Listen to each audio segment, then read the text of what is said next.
Good evening, everyone. Welcome to our Thursday's meeting. Anybody new here besides All and Tim? And of course. So, as any spirits meeting, we start with a brief reading. Today, the book's going to be Child God, channeled by Divaldo Franco Pereira and dictated by Joanna De Angelis, Spirit. And after that, we have a brief consideration per se, where I normally spoil the lecture of the night, but I'm trying not to do that.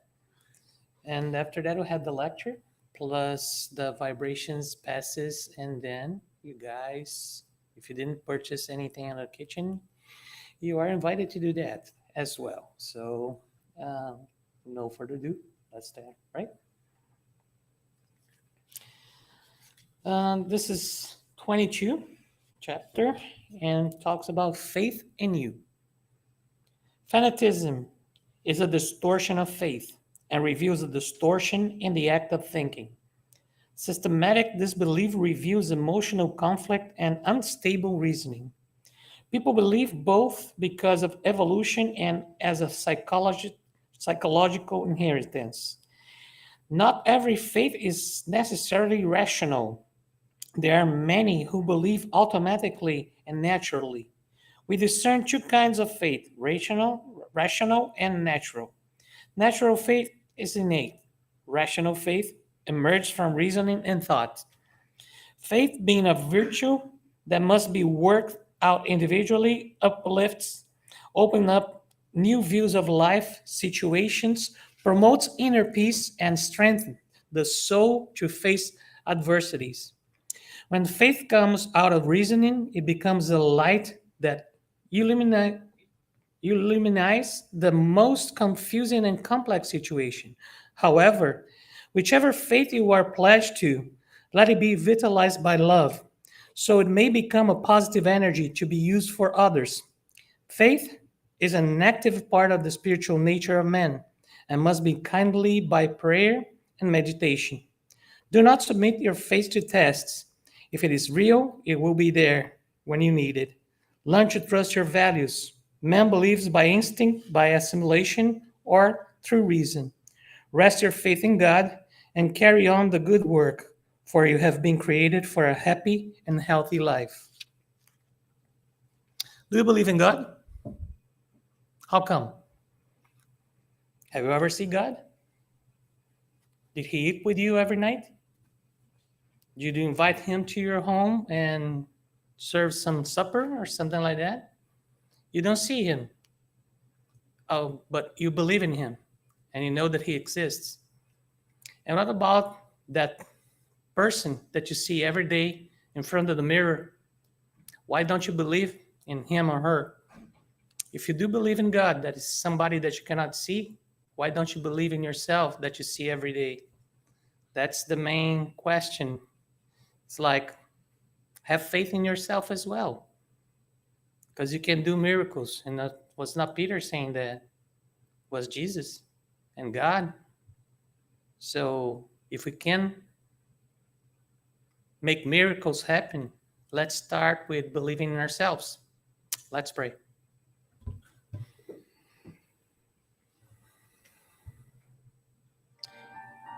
Dear Father, spirits from the high above, mentors of this center, thanks for bringing us here safe and sound.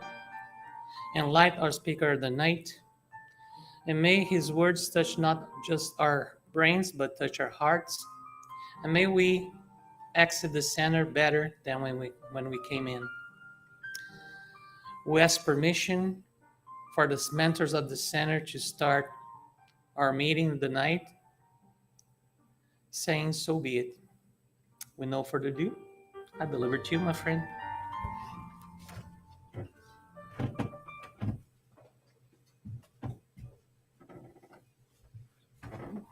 Good evening, everyone. Nice to see you. All right. So tonight we're going to talk about the law of work. Everything I'm going to share with you tonight comes from the Spirit's book, and the Gospel According to Spiritism. I can't take any credit for it. I simply read and put it on paper, if you will. Work. What's that? Work. I worked. That's right. And the title, The Great Resignation, just because it's timely, right? There's a lot of discussion about this period of time, right? People leaving jobs, quitting, moving on to other things. And some people say they're doing it by choice. They don't have it. There's a whole discussion around this. And I'm not here to talk about the politics or share my opinion, but I think it's timely for a talk on the law of work, right?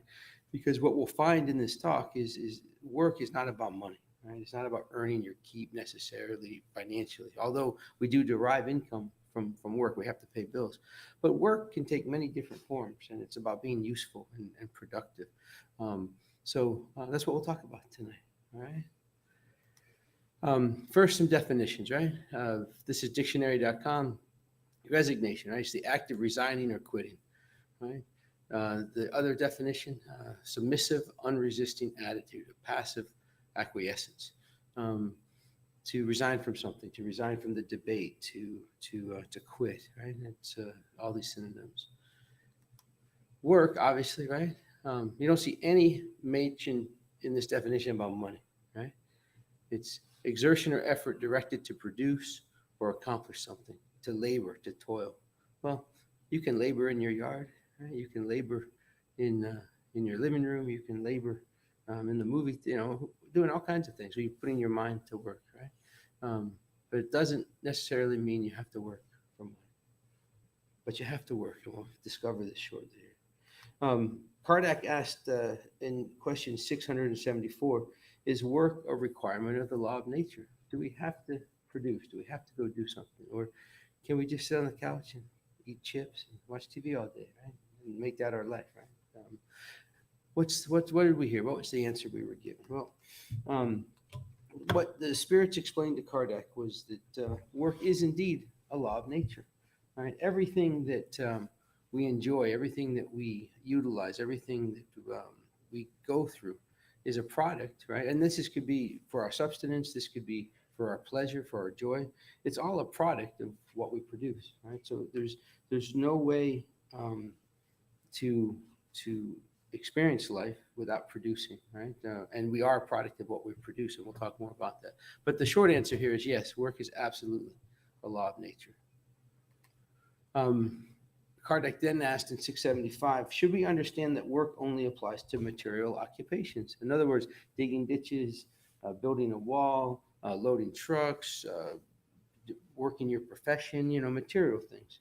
And I think we already answered that, right? It's pretty obvious that work is definitely not about manual or material things. And he points out here that it's not just the body that works, but the spirit as well. And in every sort of useful occupation is work, not just the material type where you're physically involved. Make sense? Awesome. I'm not used to everybody sitting up front like this. It's pretty cool. I can remember sitting in the back and Livia. Oh, you can't hear me? Yes, we can. Is that better? Should I shout? No, I'm kidding. All right. Question 676, he asks, well, okay, why do we have to work? Right? And again, I think this has been answered, right? But what did they tell Kardec, right? He says, because of your physical nature and because through work you develop, right? As humans, right? Let's compare that to the infant, right? The baby, right? Is totally supportive, needs other people, right? Parents, in most cases, right? Then it becomes a toddler, an adolescent, and an adult. And what they tell us here in this answer is if we didn't work, if we didn't produce, we would remain in the state of a child, right? By working, by being productive, we increase our intellectual ability, we increase our moral character in a lot of ways, right? Because we're in situations where we have to make choices, good, bad, right, wrong. And it's all through this effort, or this what they call labor and activity, that we ensure our progression. Easy enough? Awesome.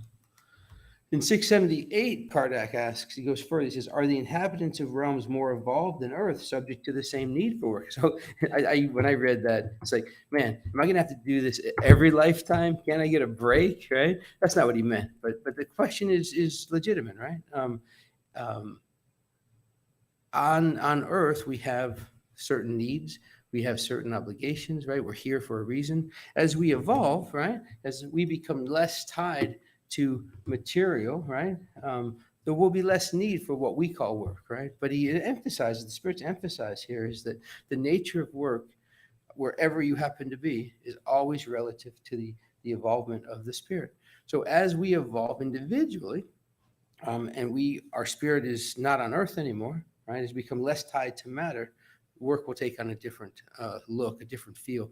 But don't ever think that these more evolved spirits don't work, right? They're always working. Uh, What means to happen is that if you don't work, somebody has to work for you. So right, exactly. even on the spiritual world, it's like the image of you sitting down in the lake, somebody playing music and angels giving you grapes. The angels are working. If the angels are working, why not you? Right, exactly. I like it. So let's move on. Question 679, Kardec asked, are the rich exempt from the law of work? That's a good question, right? We often think of wealth and riches of people sitting in their mansion counting their money, right? And they've earned it, right? That's one rationale, right? They don't need to work. They don't have to lift the tool or move the truck or whatever. Why can't they do nothing? They built their business. Well, the answer is a little bit more involved, right? And the spirits acknowledge, right? They acknowledge the fact that hey, you're right. That's a good question. If they have enough resources and the resources generate income, they don't necessarily have to be doing the material work. But what do they tell us here? It frees them from the obligation of material work, perhaps, but not from the obligation of being useful, right? And with these resources, what's the line with great uh, responsibility come with great Great power comes great thank responsibility. see you guys are good, you should be up here, right? But right, so with this acquiring of wealth or business acumen or things, right, it doesn't create the freedom necessarily to do nothing. It almost creates more responsibility. What do you do with those resources, right? Are you putting that money to work in good endeavors, bad endeavors, right? Is it being useful? So their point here is that all of us have to be useful according to our abilities, and none just having money or like the not having the need for material um, things because it all has been provided by some means, right? Doesn't excuse you from the obligation of being useful to yourself, to the world, to your fellow man. So no free passes. And then here's the opposite end of the spectrum, right? You go from Kardec talking about people that just don't need money, can they get a free pass, to question 680, right? Well, hey, some spirits or some people rather are incapable of work, right? They have a handicap. They can't walk. They can't use their hands. They can't speak. They have brain damage. Any number of things, right, that limits their ability. And he asked the question, these people, right? What they're entirely useless. So what's their excuse or what's their definition? What's their meaning? And I love this answer, right? And it makes sense. That's the beautiful thing about spiritism, in my opinion. It's always rational. Right? It's always easily understood, in my opinion. But the spirits tell Kardec in the answer to 680 that God only disapproves of individuals that choose not to work, right? They choose to be voluntarily useless. But the person that's incapacitated due to illness or congenital issues, or some injury that's sustained later in life, right? They're not choosing to be useless. And rest assured, those individuals are working, right? There's a great story, and I could not tell you the book it came from, but it talks about different lifetimes of reincarnations of a man that several lifetimes ago was a thief, a thug. He killed people with knives, right? And then a couple lifetimes later, right, he was a soldier, so he killed people with a sword, right? He fighting, right? A little bit more honorable, perhaps, but still using his hands to kill. Another lifetime, he is a surgeon, right? Curing things. In another lifetime, he had no use of his hands, so he had to experience both sides of this. So the point is, in this lifetime, should we be born incapable of producing or working for whatever reason, or we become incapacitated in some way, rest assured, we're still working, right? Imagine having your freedom. Imagine having the ability to work and walk and talk, and all of a sudden you're stricken with some life-threatening disease that just incapacitates you. Your mind is probably still working. You've got to work through those emotions, that anger, right? So you are working. You're just not producing in material ways. Does that make sense? Look at Stephen Hawking. Yeah, absolutely, absolutely. He was useful, right? Continued to produce and educate, found ways. Absolutely, that's a great example of what we're trying to say here. 681. Does the law of nature require that children care for their parents? And this, I think, is a no-brainer, right? I think we all would say absolutely, right? Certainly it does, right? Just like parents are supposed to take care of their kids. Does that always happen? No. Do we always take care of our parents? No. There's different circumstances, but what they're telling us here is it is our duty, right? And we should be paying more attention to that. We should be trying harder. Just like parents should take care of their kids, kids should take care of their parents. It goes even one further, right? It says, look, and if for some reason the family doesn't step up, then the community, society needs to step. And I think years ago, centuries ago, I think the church played a huge role, right, in caring for people that couldn't care for themselves. And today we probably see the same, except it comes in the form of more nonprofits. Church is still helping, but church seems to have less of a central role in the lives, I think, of people compared to centuries ago. But you see lots of nonprofits. We have several involved here. They feed the poor. They send supplies to Haiti or the Dominican Republic. So we do see people helping in that way. But ultimately, we do have the responsibility to care for our parents, and society needs to step up when it can't always be done. It's not just the right thing. It's a natural law. All right, so just as much as we're supposed to be productive and produce, Kardec asks, well, is there a limit to work, right? What's the question? Since rest is always required after work, is it also a law of nature, right? Are you allowed to stop? Are you allowed to take a break? And obviously, I think we all agree, right? Absolutely, right? You've got to restore your strength in order to work, in order to produce. So there's absolutely necessity in this. If you don't take a break, and how many, I mean, I can think of instances in my career or my life where I burn the candle at both ends, you know? How often can you do that until your quality of work goes down, until your health suffers? I can remember at the peak of one of my early businesses, early practices, everything was going great. You know, I had, everything was falling into place, but I was, 260 pounds. I was eating terribly. I wasn't sleeping. I was stressed out all the time. But, the ledger looked good. The bottom line looked good. But I never forget one night having pain, having a flushed face, and thinking, oh, man, this is it. I'm going to die, right? Luckily, it was just a reaction to some supplement I took. But it helps you reassess, right? So the point of this is absolutely work too, as much as you're capable of. Don't be lazy. Don't hold back. But also have balance. Pay attention, right? You have to rest. You have to take a break. You're useless to the ones that care about you, to yourself, if you drop dead from all the stress and not taking care of yourself. So it's okay to rest. All right.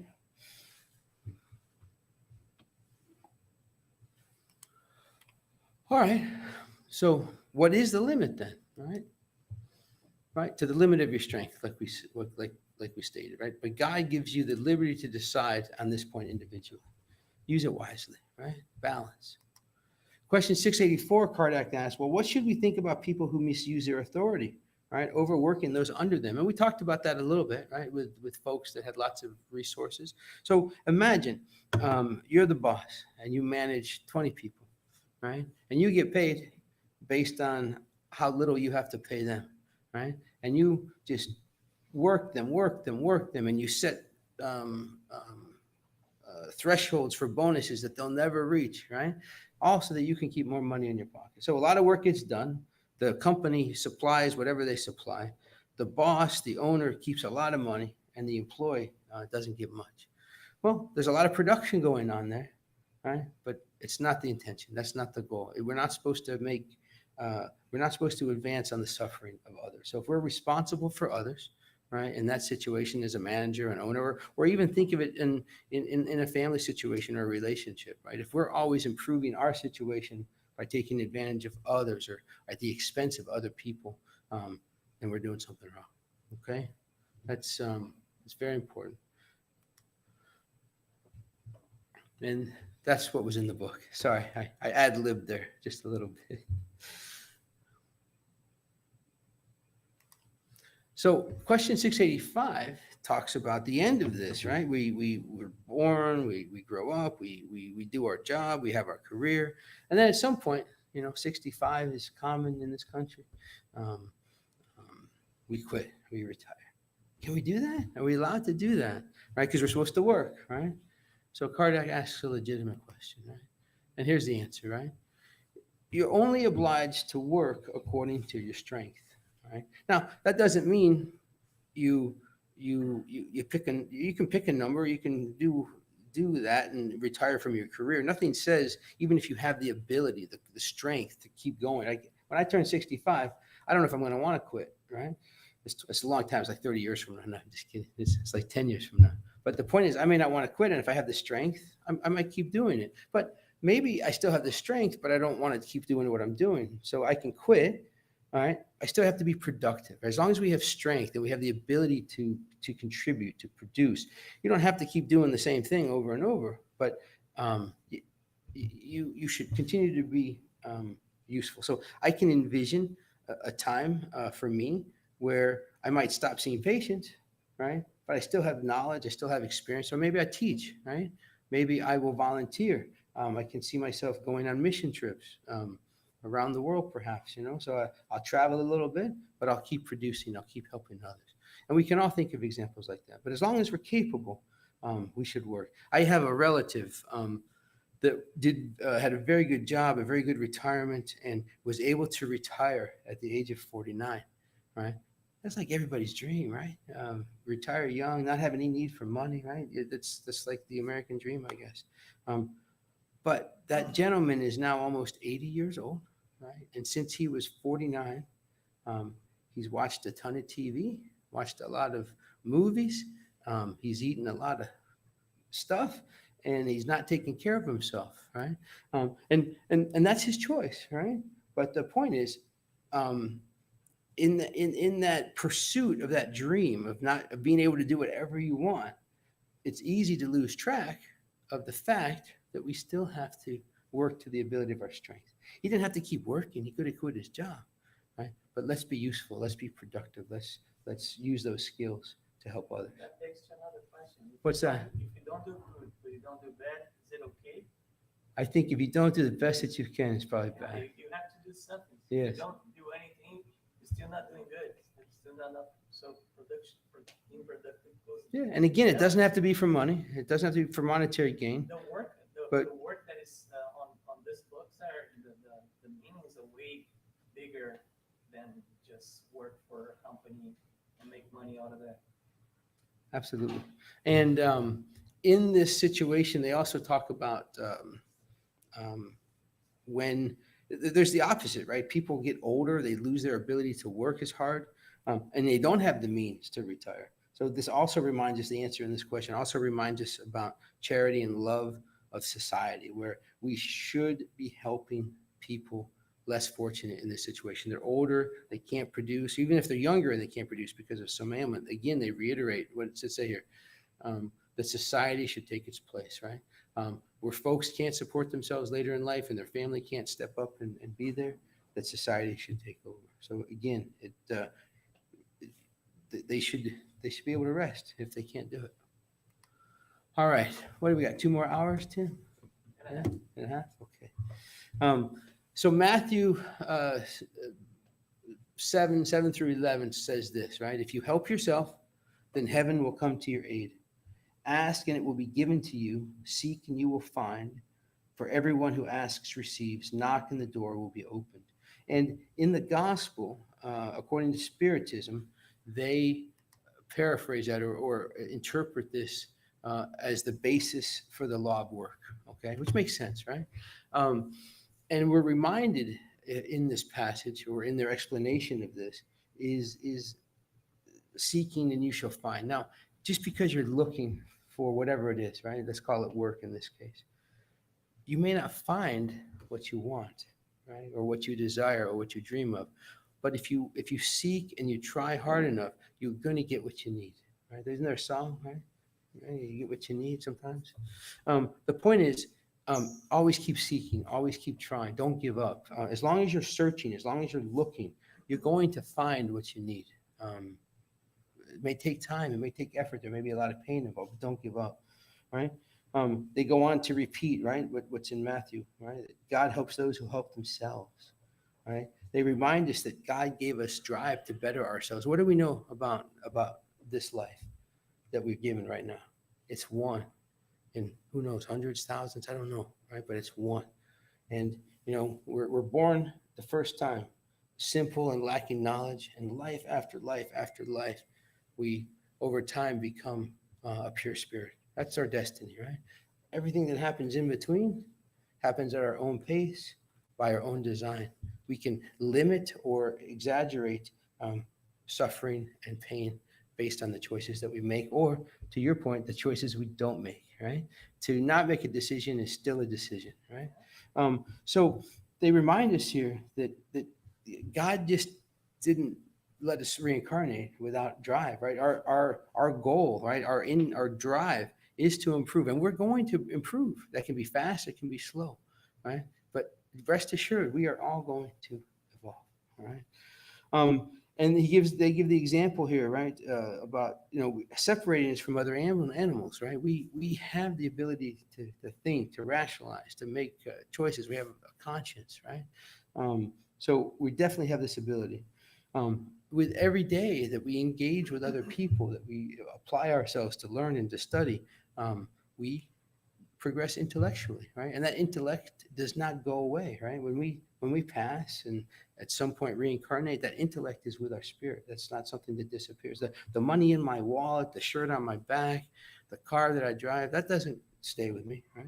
But my intellect, your moral character, everything that you've developed that in that regard, doesn't just you don't go back to here, right? If I pass away today and I'm here, when I come back, I'm here, and I keep working with the drive to progress. And over these lifetimes, um, these moral qualities become more refined, right? I become less tied to matter, right? We become less tied to what pleases our senses, our ears, our eyes, our touch, right?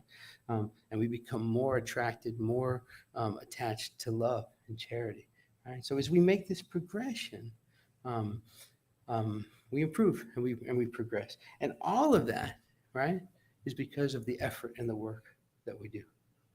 Make sense? Sounds so easy, right? Right? All right. So we're wrapping this up pretty soon here. What what the gospel teaches us, right, is my progress, your progress. It's unlimited, right? It's uncapped, right? We we can make. We're not going to go from here to here in one lifetime, but the ability, right, in this one life is unlimited. I can totally decide. You can totally decide how much you want to progress. I don't want you to say it out loud, but just think of a bad habit you might have. Right? Don't spend a whole lot of time about it. Right? Just one. Right? Listen, just one. All right. And think about this, right? How I'm going to just speak for me, right? Um, I used to smoke. I used to chew tobacco, right? And I'm not talking just as a kid, right? I'm talking about into is this being recorded? I'm just kidding. into my 50s, okay? I'm 55, right? And you wouldn't have known it, right? I haven't smoked for many years, but there's this tobacco that you can put, right? You don't need, it's so sophisticated, you don't even have to swallow or spit. It just gets absorbed. So nobody in the world knows you're addicted to nicotine. You could do your job. You can come to the center. Well, don't kiss your wife because she might taste it, and then you get in trouble because you told her you quit already, right? The point is, how many years did I consciously make that wrong decision, even though intellectually I knew it was wrong, even though morally I knew it was an addiction that wasn't healthy for me, right? And I lied about it. I hid it, right? Right? How many years did I make that decision, right? So the point is that choice on a daily basis definitely hindered my progress, right? Think about all the wrongs and some people would say, "Oh, it's just a little tobacco. It's nicotine. Who cares?" But all of the facets of that addiction, right? The health, the mental, the lies, the hiding, the cheating, right? How many? If you think about, I help people hear better, right? For a living, right? That's what I do. I'm an audiologist, and I'll talk to people about hearing loss from their job or their recreation, right? Like a band or a sheet metal worker or a mechanic, and we talk about noise exposure. Like every day, just think about one little cut with a razor, just a little nick with a razor. It doesn't hurt too much. It doesn't make a big deal. But if you did that every day for your whole career, you wouldn't have an arm, right? Same thing happens with noise. That's how it destroys your hearing later in life. Well, in my example with the tobacco, every day that little razor, how much effort, how much did that keep me from following the right path? So I'm not condemning you if you smoke. I don't want you to take it that way, but I'm just using that as an example of how a choice that we know is bad for us, it's not healthy, and we hide it, how it impacts our ability to progress, which is unlimited except by us. God doesn't limit it. We limit it by the choices that we make. Does that make sense? Is it too harsh, or does it seem okay? Fair, fair. That's a good word. I like fair. All right. So I'll stop beating that horse. But essentially, they remind us in the gospel on this chapter that we're absolutely the product of our own efforts, right? I am today the sum, right, of all my previous decisions, not just yesterday and 10 years ago and when I was a kid, but 100 lifetimes ago, right? I'm living the reality that I've created over many, many lifetimes. And every moment, every day, I have the ability to choose good, bad, no choice, right? And my choices, your choices, dictate what happens next. So the downside to knowing this, right, and to studying spiritism and coming to a place like this is now when I mess up, I'm not ignorant to it. Now I know I'm messing up and it hurts and you feel guilt at times. Luckily, I don't mess up too as much as I used to, right? So it's helping me be better. But we learn, we study, and now we know these things. And it's really a challenge at times because you're torn. At least I am, right? Out of this effort, right, of ours, they reiterate in the gospel in this chapter that work is absolutely necessary. All right. You can't go live on an island and not interact with people because you don't like people, even if you have the money to do it. Right. I'm not going to grow or evolve without interacting with you. You're not going to grow or evolve without interacting with the people around you. It takes a village, as they say, right? We're all here to help each other.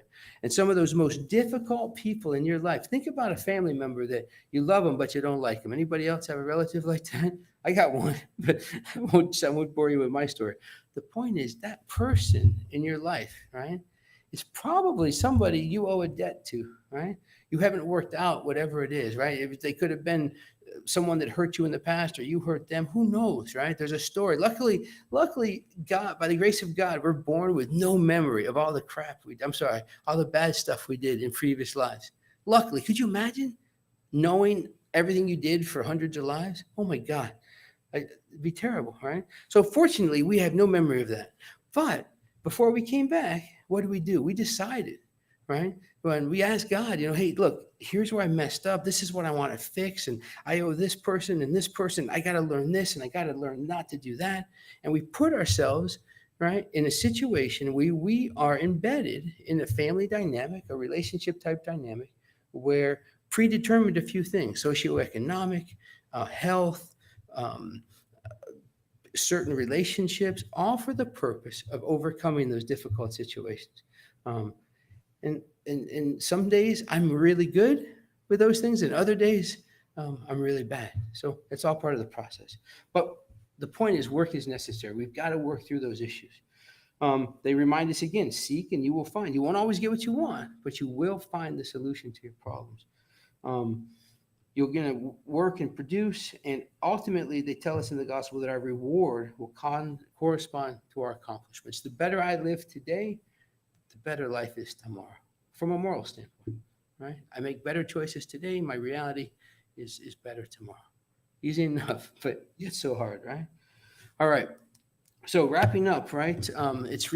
I get this question. I'm so glad this was in in the chapter, because when I talk to people about my beliefs, I was just talking to a guy who felt it was important to tell me that he's an atheist, and he had this whole a genius. This guy's genius, and he could give you the whole reason why, and it would make sense intellectually, perhaps, right? Um, but um, in my conversations, right, with him, right, and others over the years, one of the things I get in response to this argument or this discussion is, okay, if we're surrounded by spirits and they can influence you, they can help you. How come they don't give you the lottery numbers?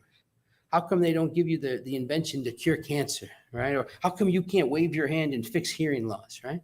Well, that's not how it works, right? Yes, we're surrounded by spirits, and yes, they talk to us, right? And yes, they influence us.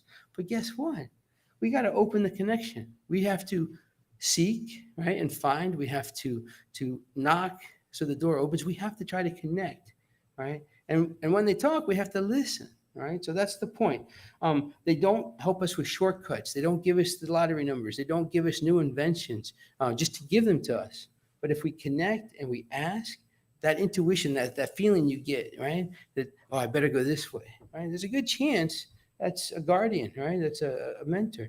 Um, but we have to be in a place where we can receive their message and follow them. There's a great story in one of the Valdo's books about a little woman, right? That's walking down a really dark street at night. Terrible neighborhood, but she works here and she's got to go through this street to go home. And it, it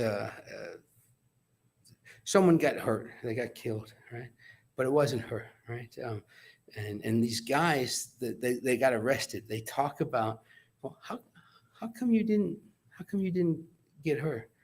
Oh no, she had these two huge guys next to her. There's no way we were going to mess with her. But she was all alone. And the woman tells the story, or the story in the book talks about all she was doing the whole time was praying. She was walking down the street praying, God, please protect me, please protect me.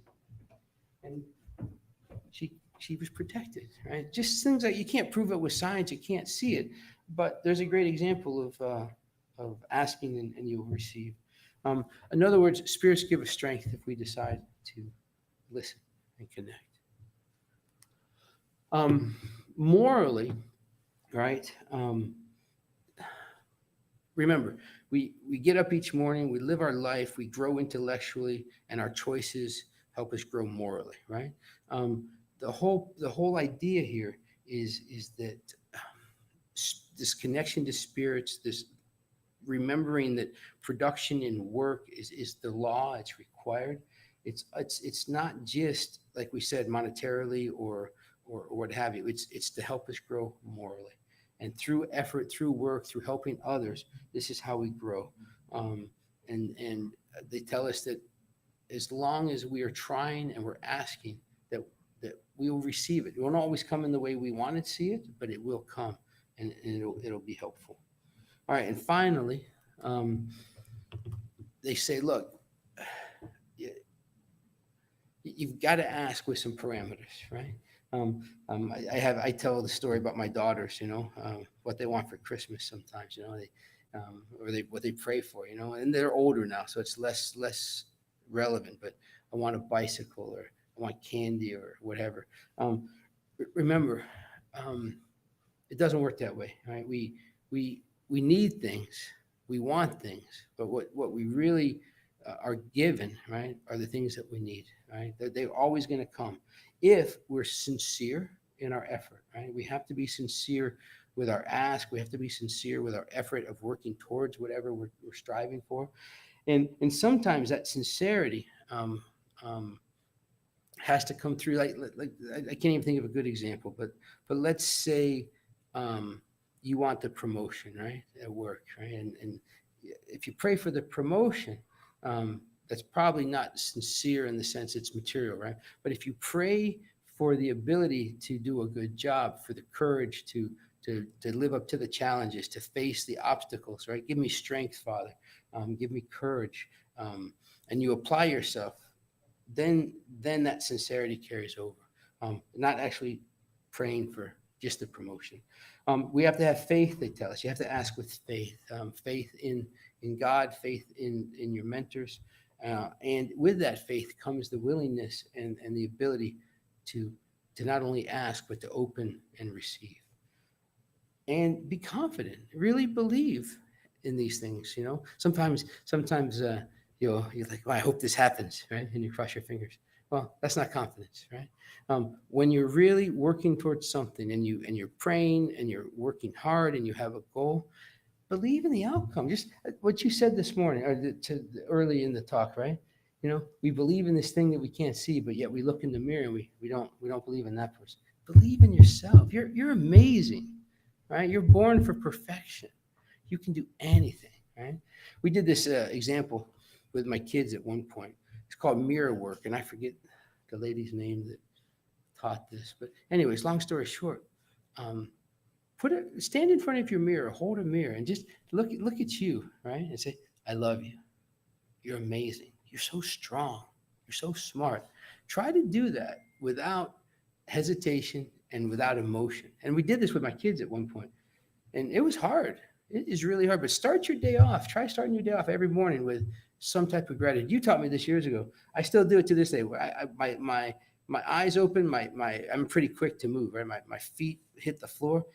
Thank you, God, for Christianity. Thank you, God, for the growth. Thank you, God, for my job. Yeah. Yeah. And just start it off with gratitude. And then the days I skip that, those days are harder than the days I do it. So just try to start your day with some gratitude and build that confidence. Fervor, they tell us you have to have fervor. Ask with fervor. And importantly, be humble when asking, right? Don't assume or be cocky, right? Or do it out loud and for show, right? Avoid the arrogance as well. Be humble and avoid arrogance. And if we can do these things more consistently, our lot in life, I think, gets easier. Not easier, but progressively better. And the more we can make these choices and build our moral character, the less suffering we endure. So thank you for your time and attention. I appreciate that. And we'll see you next time.